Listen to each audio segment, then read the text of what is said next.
Hey, I'm James, and in this video I'm going to discuss the anatomy of the bony pelvis. This video is aimed at those who are wanting an introduction to this anatomy or are after some revision content. Subscribe to Geeky Medics to be the first to know when we release new videos.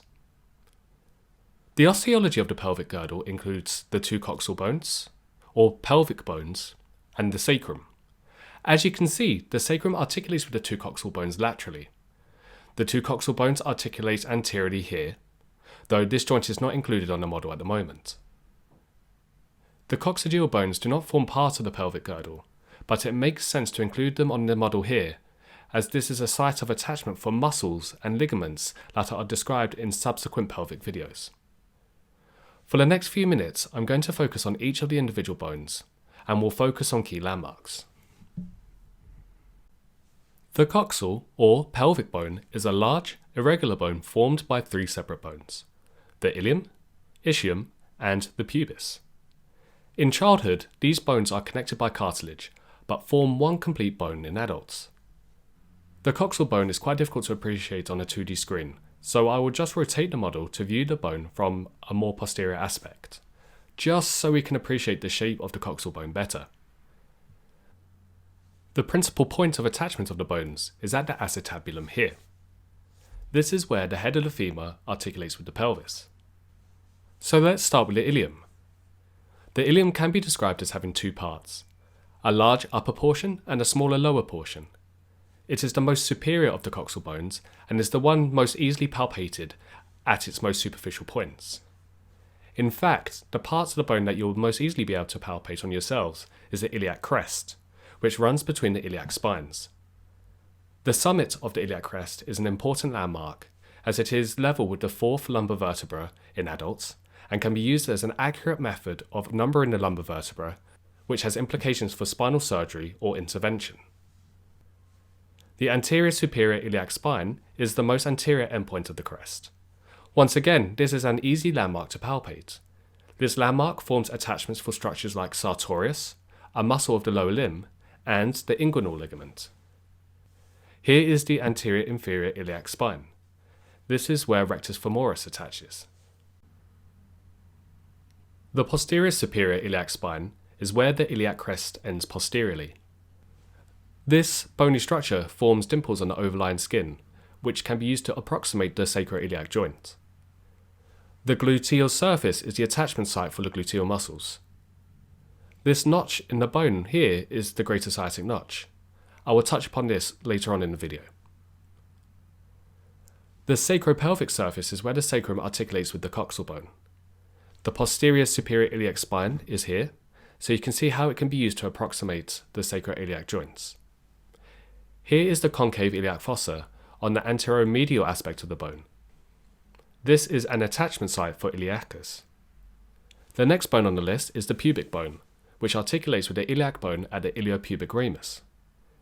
Key landmarks include the superior pubic ramus, inferior pubic ramus, and pubic tubercle. As you can see, the superior and inferior pubic rami form boundaries around this big foramen, which is known as the obturator foramen. The pubic tubercle is the other attachment site for the inguinal ligament. Other key landmarks of the pubis include the pectineal line and the symphyseal surface, which is where the pelvic bones articulate anteriorly. The ischial bone is the most inferior of the three bones that form the coxal bone. The ischium articulates with the ilium superiorly and the pubis anteriorly. Key landmarks include the ischial ramus, which articulates with the inferior pubic ramus. Here is the ischial spine that forms a boundary between the greater and lesser sciatic notches. The ischial tuberosity is sometimes called the sit bone, as this is the part of the pelvis that we sit on. If we rotate the model, we can see the spine and the tuberosity more clearly. I will talk about the spine and the tuberosity later on in this video when I move on to talk about some key ligaments. Just before I move on to the sacrum, I will turn on the parts function on complete anatomy so that we can clearly see the greater and lesser sciatic notches, as well as the obturator foramen. So now I will add the sacrum and will remove the coxal bone so that I can briefly describe the sacrum. The sacrum forms part of the vertebral column. It consists of 5 fused sacral vertebrae. It is wide superiorly at the base of the sacrum and converges inferiorly to form a point at the apex. The anterior aspect is the pelvic surface of the sacrum.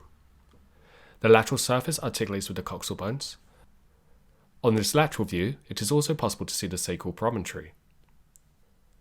On the dorsal surface, we can see the spinous processes of the sacral vertebra and the posterior sacral foramina. I will add the coxal bones back in now, just so that we can talk about some key definitions. The pelvis is often described as having greater and lesser, or true and false portions. The greater or false portion is the part of the pelvis superior to the pelvic inlet, which is the opening here. In this part of the pelvis, we would find structures such as the abdominal viscera. The lesser or true pelvis is inferior to the pelvic inlet. Here we would find the pelvic viscera. Now time for some connective tissue structures. Like I said before, the coxal bones articulate anteriorly at a joint called the pubic symphysis. It is the most anterior aspect of the pelvic girdle and is an important landmark because it forms the anterior boundary of the pelvic inlets and outlets. Here we can see the anterior sacroiliac ligaments that strengthen the sacroiliac joint anteriorly. The posterior sacroiliac ligaments are also included on the model, which strengthen the sacroiliac joint posteriorly. Other key ligaments include the sacrospinous and sacrotuberous ligaments, which are now on the model. These ligaments close off the sciatic notches, so with the ligaments in place, we have the greater and lesser sciatic foramina. Like I said before, the pelvic inlet is used to demarcate the greater and lesser pelvis. The inlet is marked by the sacral promontory posteriorly, the pubic symphysis anteriorly, and the iliopectineal line between the two.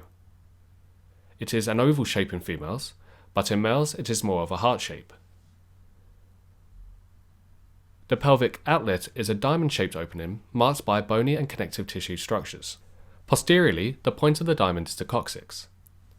The lateral margins are formed by the sacrotuberous ligaments, the ischial tuberosities, and the ischiopubic rami. The anterior point is formed by the pubic symphysis. This opening is comparatively larger in females compared to males. The pelvic outlet is divided into anterior and posterior triangles by an imaginary line between the ischial tuberosities. The anterior triangle is the urogenital triangle, and posteriorly is the anal triangle. I will try and remember these terms, as it will help when learning about the perineum. When we further compare the female and male pelvis, we can see that the female pelvis is shorter and wider, the greater pelvis is shallower, the lesser pelvis is wide and shallow, and the subpubic angle is larger. So that's me on the bony pelvis. In subsequent videos we will look at the pelvic floor, the perineum, and male and female reproductive anatomy.